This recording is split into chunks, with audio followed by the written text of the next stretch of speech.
Welcome back to the Gardening with Joe and Holly radio show. Happy that you have been with us today. It's time for your garden questions and our garden answers. You got a question? Send it on over to gardentalkradio@gmail.com. That's gardentalkradio@gmail.com, or you can give us a call toll free, coast to coast, at 1-800-927-SHOW. That's 1-800-927-7469. If you can't get to you, we will leave a message and we will call you back. I had a couple of calls come in this week. We're going to go to Chuck, who's got a question for us, and we have an answer for him. Hi, my name is Chuck. I was wondering if you have heard about electro gardening. You take a dowel and you wrap it in copper and you stick it in the ground, and it pulls in the ethers, the electricity from the air. Not only that, it gives Mother Earth gives out a negative electrical charge. It also keeps bugs and pests away from your plants, and the plants really flourish from this. Anyway, thank you for all you do for us gardeners and the planet. God bless you. All right. Electro gardening, Holly. Yeah, so I looked into this, and while there's a lot of information about it from like bloggers, from YouTube gardeners like Joy and I have a YouTube channel as well, and things like that. There's not any actual scientific evidence, whether it be through like a local university extension, any sort of like peer-reviewed, like science consistent, actual proven science, that this does work on a science aspect. So it might work for you. But more, you're saying it's more of a wise tale, garden myth. Somebody did it or did this and showed someone magnificent results and contributed to this, even though there was probably multiple other factors that allowed their plants to grow very, very well. So let's talk about that for a second. Okay. To get something that is actually like scientifically proven, you have to have a control, and then you have to have an experiment. And a control meaning not just, that we'll just call that a control. Actual, everything is as precise and perfect as possible. Right. Potting soil, the water consumption, or the distribution, all of this. Yeah, correct. So somebody might have stuck so what is the process? You wrap a dowel with wire? Copper wire, and it pulls the electricity out of the ground or something like that, yeah. Somebody may have done that, but it may have been a good year, right? Well, it's just like the potato box. Yeah. You grow 4 cubic feet of a box, and you grow 100 pounds of potatoes. Never has happened. Right. So like maybe people did find quote unquote success with this, but we don't know what else was happening in their garden at the time. It may have been or did they really find success, or they maneuvered things to where it looked good so they could get some clicks and some blog reads. There's that too. So there's no until you find a website, or again like a university extension, or even like gardening magazine that's like, we did this experiment, Better blah, blah, Homes blah. and Gardens, or whatever. I'm not going to trust it, but you can give it a go. I think that it would be. I personally be like, this would be fun to try. The cost of copper alone would be a deterrent enough, right, to do it. Right. So I'm not saying like you shouldn't do this, but I'm also saying that for us, Joey and I want to provide accurate information, and I can't be like, yeah, this is absolutely going to work, because there is no science-based evidence that it does. And it's not necessarily it has to be a university extension. There is some very reputable people in the gardening world that are authors and hosts of programming and blogs that do extensive studying about things just like this, and they have not came up with any conclusive evidence that it works.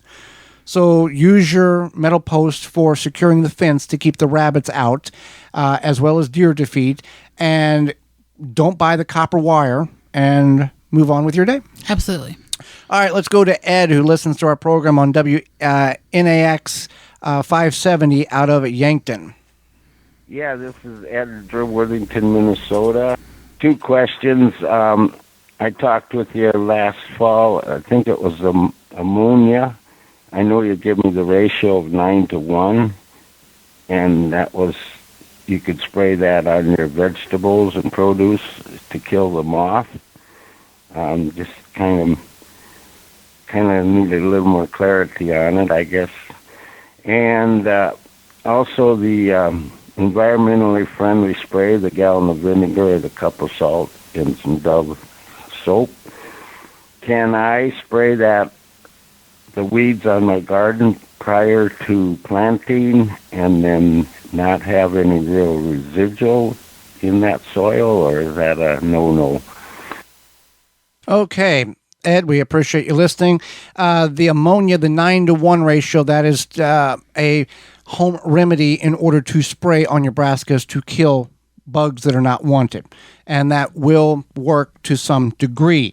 The weed killer, the vinegar with the soap and I think the salt or something like that, there is some, it does work in some instances. It's not a glyphosate. It's not going to, kill the plant instantly. By the way, side note, they are coming out with an organic version of Roundup. I just saw that from a very reputable blog post yesterday. So organic doesn't mean I know, like safe. I know, Okay. but that's what they're getting at, to get that group of people who won't touch that company to buy it. Okay. But back to Ed. Yeah. It will not set in the soil and toxify the soil. You will have to have multiple applications on your weeds, but it's not going to set in the soil and prohibit the plants in which you are trying to grow. It's not going to pick that up and go, okay, there's a toxicity in the soil, I'm not going to grow. So that is not a concern with that home remedy. I think I have another question here. I think I have powdery mildew on my zucchini plants, but when I touch them, there is nothing that comes off that, from what I've seen on videos, would represent a powdery mildew substance. So there's this. So if you don't have a substance, I don't think zucchini gets powdery mildew often anyway. It depends on the moisture at night is the key contributor there. Later in the season, based on your environment, Right. it can get it. Sometimes very harsh, other times not. Who knows? But anyway, there's this phenomenon called silver vein zucchini, and it's just the variety. So where it looks like there's a silvery, almost powdery like Mildew. I can't talk. Mildew, and that's not the case. So it's called silver veins, and it just looks like powdery mildew. Obviously, you want to keep an eye on the plants and make sure that they're doing fine. But it's just something that the zucchini has. It's a variety. It's a variety, yeah. And based on what variety is crossed with what variety. But yeah, touch it. If there's nothing, no substance that comes off of it, and it doesn't look like mildew, but it doesn't look quite right. It's this silver vein variety, and there's nothing wrong with it. It's totally fine. It's going to do fine. The problem with powdery mildew is the mildew overpowers the leaf and prohibits the sun from photosynthesizing it, and the plant will suffocate, essentially, is what happens on that. Being said, we have reached the portion of the program where we discuss what we learned today. And what I learned today was simply, and you voiced this in prior programs, Holly, never judge a book by its cover. I would not have thought that Tamara, our guest today, was a whitetail deer hunter. But she is, and she has ethical reasons of why she chooses to hunt whitetail. What I learned today is that there's silver vein zucchini. I didn't know that.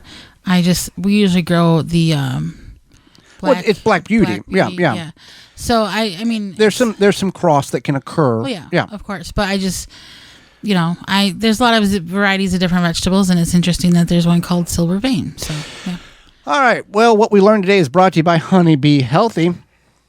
Whether you're a gardener, bee hobbyist, or a professional beekeeper, Honeybee Healthy Inc. has the products to help you maintain a healthy hive and thriving garden. For more information on how to use Honeybee Healthy in your garden, visit honeybeehealthy.com.